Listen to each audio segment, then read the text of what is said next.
Hello, and this is Dalia again, and I'm going to read the Vampire Diaries, The Awakening. We're on Chapter 11, Part 4. So we found out that Elena's diary is missing right after she ran into Damon, which I know was Damon. Sounds just like him.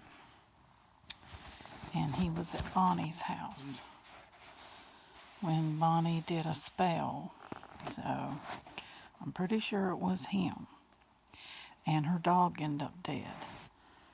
In the movie, he doesn't kill any dog that I know of that belongs to anybody. So that I didn't like that part. But anyway, Part 4. Stefan lifted his head from the velvet soft neck of the doe.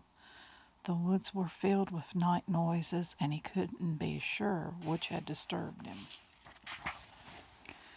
With the power of his mind distracted, the deer roused from trance. He felt muscles quiver as she tried to get her feet under her. Go then, he thought, sitting back and releasing her entirely. With a twist and a heave, she was up and running. He'd had enough. Fastidious, he licked at the corners of his mouth, feeling his canine teeth retract and blunt. Oversensitive, as always, after a prolonged feed. It was hard to know that enough was any more. There had been no spells of dizziness since the one beside the church, but he lived in fear of their return.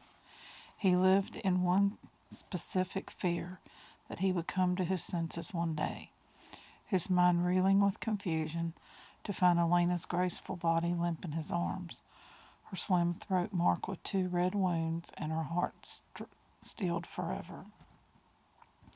That was what he had to look forward to. The bloodlust with all its myriad terrors and pleasures was a mystery to him even now. Although he had lived with it every day for centuries, he still did not understand it. As a living human, he would no doubt have been disgusted, sickened by the thought of drinking the rich, warm stuff directly from a breathing body. That is, if someone had proposed such a thing to him in so many words. But no words had been used that night, the night Catherine had changed him. Even after all these years, the memories was clear. He had been asleep when she appeared in his chambers, moving as softly as vision or a ghost. He had been asleep alone. She was wearing a fine linen shift when she came to him. It was the night before the day she had named the day when she would announce her choice, and she came to him.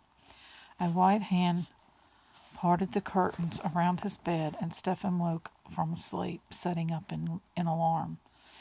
When he saw her pale golden hair gleaming about her shoulders, blue eyes lost in shadow, he was struck silent with amazement and with love.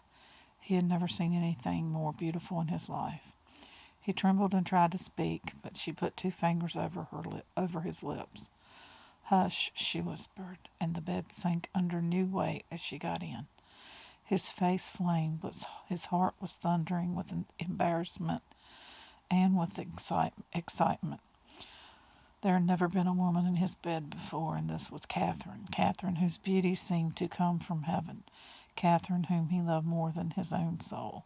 And because he loved her, he made a great effort as she slipped under the sheets, drawing so near to him that he could feel the freshness of night air in her thin shift. He managed to speak. "Catherine," he whispered, I can wait until we are married in the church. I will have my father arrange it next week. It will not be long." "Hush," she whispered again, and he felt that coolness on his skin. He couldn't help himself. He put his arms around her, holding her to him. "What we do now has nothing to do with that," she said, and reached out her slim fingers to stroke his throat. He understood and felt a flash of fear, which disappeared as her fingers went on stroking. He wanted anything that would let him be with Catherine. "Lie back, my love," she whispered. My love, the words sang through him as he lay back on the pillow, tilting his chin back so that his throat was exposed. His fear was gone, replaced by happiness, so great that he thought it would shatter him. He felt the soft brush of her hair on his chest and tried to calm his breathing. He felt her breath on his throat, and then her lips, and then her teeth. There was a stinging pain, but he held himself still and made no sound, thinking only of Catherine, of how he wished to give to her. And almost at once the pain eased, and he felt the blood being drawn from his body. It was not terrible as he had feared. It was a feeling of giving, of nurturing. Okay, so this will be part 4, and I'm getting ready to go to part 5.